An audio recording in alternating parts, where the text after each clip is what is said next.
You're gonna need 3 things for this service: a green microfiber rag, a blue applicator pad, and the actual trim restorer product.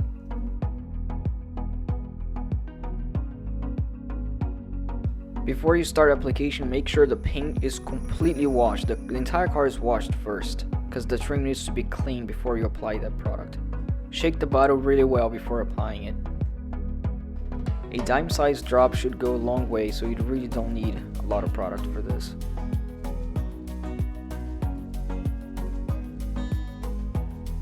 You can already tell that's a huge difference while you're applying it.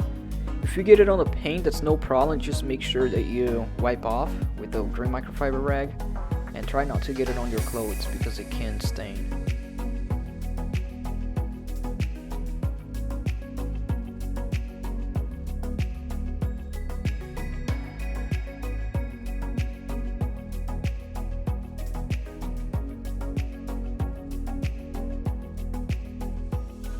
Now simply wipe down the excess product using the green microfiber rag.